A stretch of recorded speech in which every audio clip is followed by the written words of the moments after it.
आज अबूझ पहेली बने हुए हैं। मगर उन्होंने जिस लय में हिंदू राष्ट्र की मांग कर देना शुरू किया, उसे धार देना शुरू किया राजनीति में, उसकी गूंज जब सुनाई पड़ने लगी है और कई गुना बढ़ भी गई है। ओवैसी नाराज है, सेकुलर राजनीति वाले परेशान हैं, लेकिन बागेश्वर बाबा ने हिंदू राष्ट्र की मांग कर जिस तार को छू लिया है, वाकई में कहीं वो कोई करंट तो नहीं साबित होगा, क्योंकि अगर नहीं तो फिर आपको बता दें विरोधी खेमे में बौखलाहट जो है वो ये बार बार पूछने पर मजबूर कर रही है, इतनी बयानबाजी आखिर क्यों हो रही है, हिंदू राष्ट्र के एजेंडा पर क्या कुछ चल रहा है। देखते हैं बागेश्वर बाबा से जुड़े हमारे पहले विश्लेषण को।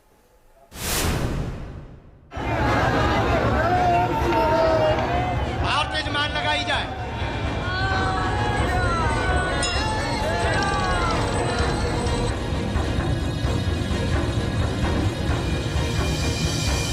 बहुत जल्द समय आने वाला है कि भारत हिंदू राष्ट्र होने वाला है।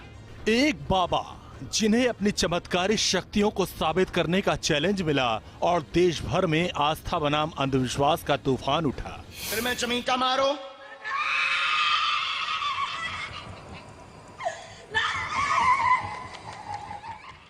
जितना परेशान इतना किसको किया, मार मार के इसको करो। राम राम भूत पिशाच निकट नहीं, महावीर जब। आगे बढ़कर ये बहस सनातन के सम्मान तक पहुंची जब बाबा बागेश्वर ने प्रयागराज से प्रण उठाया और धाम में महोत्सव का बिगुल बजा। चर्चा में है बाबा बागेश्वर का हिंदू राष्ट्र। बागेश्वर धाम के सरकार यानी आचार्य धीरेन्द्र कृष्ण शास्त्री हिंदू राष्ट्र वाली धारणा के मानो पोस्टर बॉय बन गए। हिंदू, हिंदुत्व और हिंदुस्तान वाले अखाड़े में बाबा जम गए। मर जाएंगे पर अपने धर्म के अलावा किसी जगह नहीं झुकेंगे, नहीं झुकेंगे, नहीं झुकेंगे। बहुत जल्द समय आने वाला है कि भारत हिंदू राष्ट्र होने वाला है। हिंदू राष्ट्र पर बागेश्वर धाम के सरकार खुलकर बोलते हैं, डायरेक्ट ताल ठोकते हैं। भारत को हिंदू राष्ट्र घोषित करने की मांग को जोर शोर से उठा रहे हैं। हिंदू हिंदुत्व से चिढ़ने वाले तबके में खलबली मचा रहे हैं। करोड़ों हिंदू इस 13 फरवरी से 19 फरवरी तक यज्ञ में ईश्वर से कामना हिंदू राष्ट्र की करेगा तो भारत हिंदू राष्ट्र बनेगा।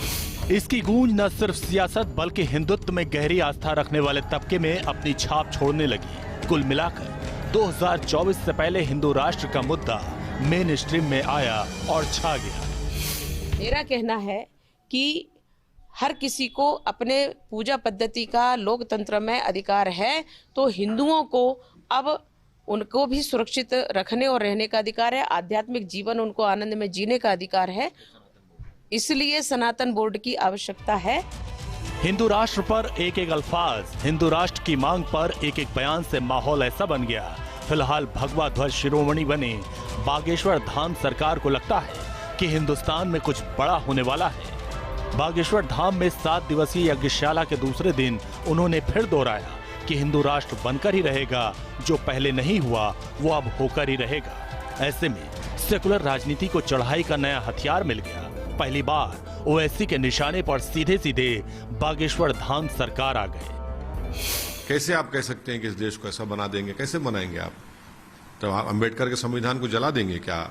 ये तो इनको सोचना पड़ेगा जो सत्ता में है, इनको बताना पड़ेगा। फिर आजादी का अमरूद सब मना रहे हैं आप, और आप ही के चाहने वाले इस तरह की बकवास कर रहे हैं। तो क्या वाकई हिंदू राष्ट्र पर देश में हलचल मची है, या फिर भगवा सनातन शक्ति के दम पर बाबा अपने भविष्य के मंच को और पुख्ता कर लेना चाहते हैं?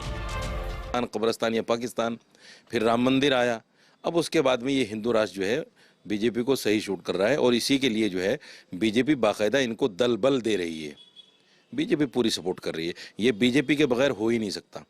मेरी मांग ये है कि जब पीएफआई बैन हो सकती है इस्लामिक स्टेट बनाने पर, तो बागेश्वर धाम को जेल में क्यों नहीं होना चाहिए? छतरपुर से छत्तीसगढ़ वाया उत्तर प्रदेश, हिंदू राष्ट्र को लेकर क्या क्या हो रहा है, जिसकी गूंज हर गुजरते वक्त के साथ बढ़ती जा रही है, तो इसका जवाब है ये पोस्टर। विश्व हिंदू परिषद आरएसएस की ओर से 700 किलोमीटर लंबी पदयात्रा की तैयारी है, जिसमें सबसे खास होगा संतों का समागम। श्री राम की धरा यानी उत्तर प्रदेश से शंकराचार्य संतों का समागम करेला श्री राम के ननिहाल यानी छत्तीसगढ़ में दस्तक देगा। महाशिवरात्रि के दिन से पदयात्रा का शंखनाद होगा। और हिंदू राष्ट्र, हिंदू स्वाभिमान को जागृत करने का आगाज होगा। बीएचपी और आरएसएस की संतों के साथ पदयात्रा ऐसे वक्त शुरू हो रही है जब देश भर में हिंदू राष्ट्र की मांग जोर पकड़ रही है। कांग्रेस शासित राज्य छत्तीसगढ़ में यूं तो 2023 में चुनाव है, मगर इस पोस्टर और पदयात्रा का मैसेज लाउड एंड क्लियर है, जो जैसे जैसे आगे बढ़ेगा हिंदू राष्ट्र की मांग पर आवाज भी बुलंद होती जाएगी। कांग्रेस भले ही इसे चुनावी शगुफा बता रही हो, मगर छत्तीसगढ़ के मुख्यमंत्री भूपेश बघेल का माता कौशल्या मंदिर में पहुंचना बताता है कि फिलहाल पदयात्रा से कांग्रेस खुद को दूर नहीं रखना चाहती और न ही बागेश्वर धाम में नतमस्तक होने में कांग्रेस को कोई संकोच। विश्व हिंदू परिषद आ रहे हैं तो अच्छी बात है। वो कौशल्या माता का मंदिर भी जाए, श्री नारायण भी जाए, टोरिया भी जाए, गौठान गाय माता की सेवा हम लोग कर रहे हैं उसको भी देखने जाए। राजिम में भी हमने राम की मूर्ति की स्थापना की, श्री नारायण में स्थापना की और अभी चंपारण में उसकी भूमि पूजन किया है, उसको भी देखने जाए। हिंदू राष्ट्र की मांग की नब्ज क्या है ये कांग्रेस के रीजनल लीडर समझ रहे हैं, लेकिन दिल्ली वाले कांग्रेसी अलग ही राग अलाप रहे हैं।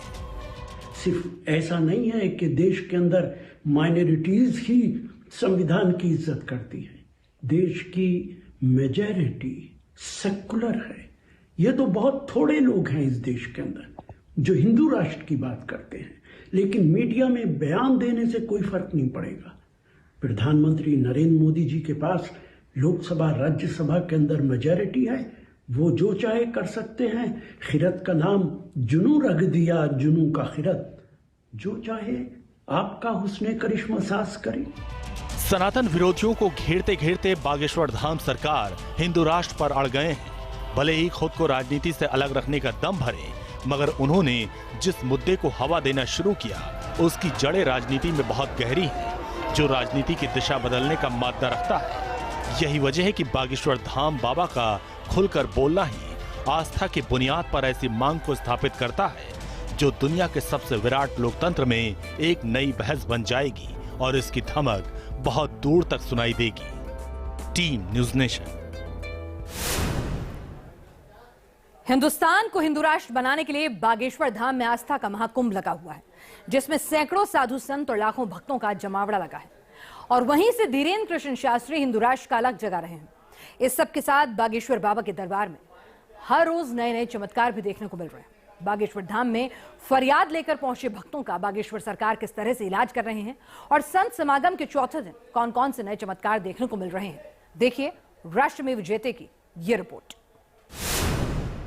बोलो बागेश्वर धाम की सीताराम। ये दिस इज माई वाईफाई।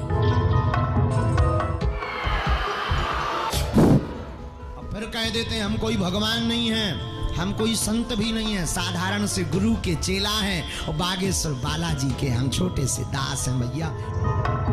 पर्चा तो एक बहाना है, तुम्हारा संकट मिटाना है। दिव्य दरबार में चमत्कार, सनातन की ललकार और हिंदू राष्ट्र के हुंकार। बागेश्वर धाम के प्रमुख पंडित धीरेन्द्र कृष्ण शास्त्री हर तरफ छाए हुए हैं।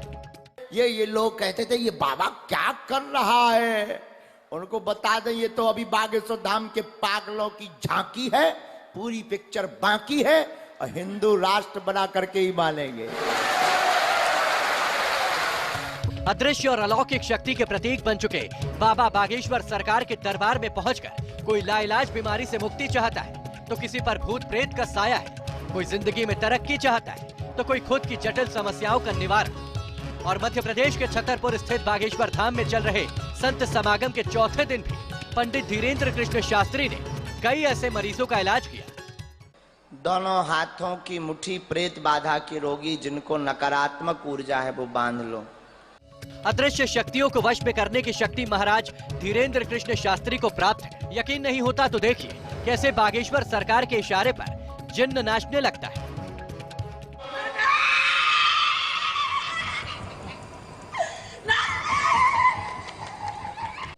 तेरह फरवरी से बागेश्वर धाम में आस्था का महाकुंभ लगा हुआ है। सैकड़ों साधु संत और लाखों भक्त बागेश्वर धाम पहुंचे।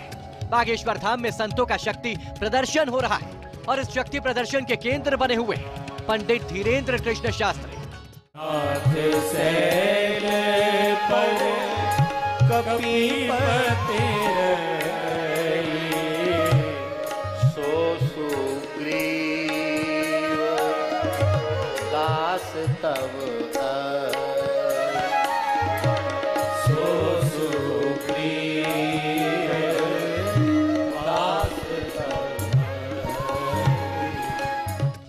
बागेश्वर वाले बाबा अचानक हिंदुत्व के नए ब्रांड एम्बेसडर बन चुके हैं। उनके दरबार में आने वाले भक्तों की भीड़ हर रोज के साथ बढ़ती ही जा रही है और जिन्हें दरबार में जगह नहीं मिल पा रही वो पहाड़ों पर बैठकर बागेश्वर वाले बाबा के चमत्कार को देख रहे हैं।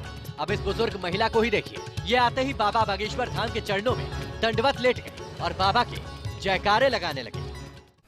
नजदीक आइए माता धाम की जय, बोलो बागेश्वर धाम की जय, बोलो सन्यासी बाबा की जय, बोलो संत भगवान की जय, बोलो आज के आनंद की जय।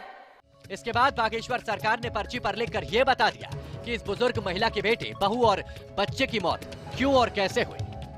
जिन्न शक्ति के कारण बर्बाद हो गया घर, एक रात में मृत्युएं हो गई हैं, 2 मौत साथ में हुई हैं और आत्महत्या का बहाना बनाया है। आत्महत्या नहीं थी, यह मारण विद्या का प्रयोग परिवार की स्त्री ने किया था।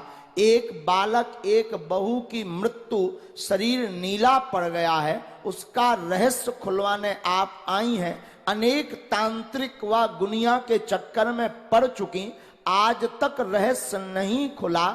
जहां शक है उसी ने तंत्र विद्या लव चक्कर में करवाया था। अब आगे किसी पर उत्पात नहीं होगा, आशीर्वाद है। इसी तरह से बागेश्वर सरकार ने दरबार में आए कई भक्तों की फरियाद सुनी और उन्हें बताया कि कैसे उनके दुख दर्द दूर होंगे। इस बीच पंडित धीरेन्द्र कृष्ण शास्त्री ने एक बार फिर सनातन विरोधियों को खुला चैलेंज देते हुए कहा कि जो लोग उन्हें ढोंगी कहते हैं वो आकर एक बार मुकाबला करके दिखा दे, सनातन का झंडा बुलंद होकर रहेगा। ये लोग कहते थे ये बाबा क्या कर रहा है, उनको बता दें ये तो अभी बागेश्वर धाम के पागलों की झांकी है, पूरी पिक्चर बाकी है और हिंदू राष्ट्र बना करके ही मानेंगे। बागेश्वर बाबा इन दिनों हर तरफ छाए हैं, हर जगह उनके चमत्कार की चर्चा हो रही है, लेकिन यही चमत्कार बागेश्वर सरकार के लिए कई बार मुसीबत का सबब भी बन चुका है। पंडित धीरेन्द्र कृष्ण शास्त्री ने अपने दरबार में ऐसे ही राज का खुलासा किया और बताया कि कैसे वो अपने चमत्कार की वजह से इतने बुरे फंस गए थे कि उनके अंगूठे के नाखून को नोच लिया गया था। तो कई बार हम बुरे पकड़े गए। एक बार एक आदमी ने पकड़ लिया हाथ जोर से, हमने कहा छोड़, बोलो पहले सिर पे रखो। हम कहा सिर पे क्यों? अरे बोले हमने सुना है आप जी के मूड पे सिर पे हाथ धर दे तू को कल्याण हो जा। 8-10 हजार की भीड़, हमने कही पहले हम आओ तो छोड़ हाथ, अब हमारी लोग कल्याण नहीं बच रहा हुआ। बड़ी मुश्किल से छोड़ो, जब उन्हें हाथ धरवा लो, जब लो नीचे से 20-25 जने लौंच गए, अंगूठा को नोक खड़काओ। पंडित धीरेन्द्र कृष्ण शास्त्री को कोई अंधविश्वासी कहता है तो कोई इनके चमत्कार पर सवाल उठाता है, लेकिन इन सब के बावजूद बागेश्वर सरकार की ताकत और उनके भक्तों की भीड़ लगातार बढ़ती जा रही है। Team news nation. Sitaram. This is my wife. Urfi Javed